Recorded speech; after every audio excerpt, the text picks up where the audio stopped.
Shalom les amis, alors voilà, en direct de Jérusalem, Ir HaKodesh, la ville sainte, Israël a attaqué l'Iran et l'Iran va attaquer Israël.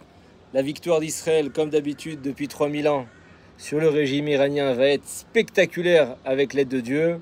Le peuple iranien va enfin être délivré de ces bourreaux, de ce régime islamiste. Merci à Israël de faire le ménage dans le monde entier, pendant que le reste du monde regarde la poussière s'accumuler jusqu'à où, on ne sait pas. Alors est-ce qu'il faut avoir peur? Voilà ce que disait le Chazon Ish.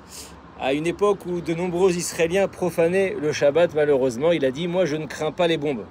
Je crains la profanation du Shabbat, parce que c'est là-bas que réside le véritable danger pour la survie de notre peuple. » Et aujourd'hui encore, le plus grand danger vient de toutes ces décisions, d'où qu'elles viennent, qui cherchent à affaiblir notre Torah, ce qui nous unit, ce qui fait pourquoi on est en Israël, tout ce qui cherche à affaiblir les mitzvot, à faire de nous un peuple libre sur sa terre et sans Dieu surtout. Alors, il disait, je ne crains pas l'Iran, Hachem est avec nous, la seule véritable crainte, c'est nos transgressions des lois divines. En tout cas, la Gay Pride vient d'être annulée, ce que les députés de la Knesset n'ont pas réussi à faire, eh bien l'Iran a réussi à le faire. C'est déjà en tout cas une très bonne nouvelle.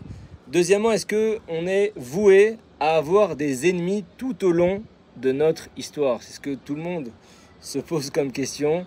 Souvent les non-juifs aussi qui nous voient attaquer la Syrie, qui nous voient attaquer l'Iran, alors qu'en fait on n'attaque personne. On fait simplement en sorte que eux ne puissent plus nous faire de mal. Alors non, la Torah enseigne qu'en respectant les commandements divins, Israël pourra vivre en paix, respecté et craint par les autres nations.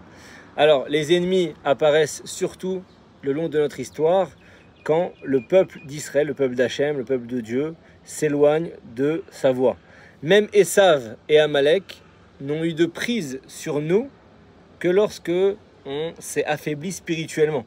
Et nos chachamim, nos sages expliquent que toutes ces épreuves, elles servent parfois uniquement de réveil pour le peuple vers le repentir, la teshuva, comme ça a été le cas à l'époque d'Aman, c'est ce qu'on lit le jour de Purim. Donc derrière tous les conflits, il y a tout le temps un rappel divin, à une prise de conscience et un retour vers le bien. Alors maintenant, qu'est-ce qu'on va faire? On va bien faire Shabbat.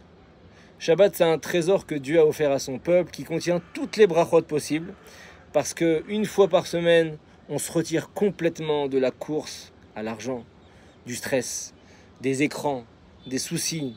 Notre Shabbat va protéger la santé physique, le corps y récupère, on se détend, on mange bien, on se repose, le système nerveux il se calme. Ça protège aussi notre santé mentale.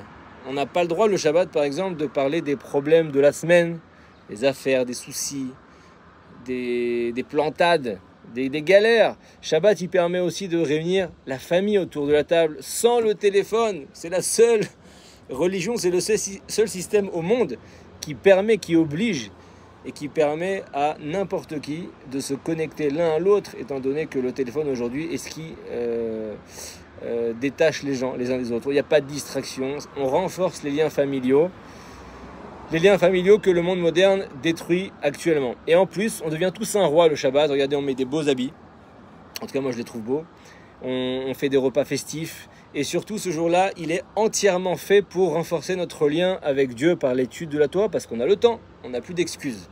Et donc, toutes ces bénédictions réunies font du Shabbat une source de vie et de protection. Et pour couronner le tout, on est actuellement dans la période de la Iloula de Baba Saleh l'Achbir, Agadol, de Colomb Béchar, le cousin du Baba Saleh que vous connaissez, Rabbi Israël à Bersera, un grand kadosh, un grand saint.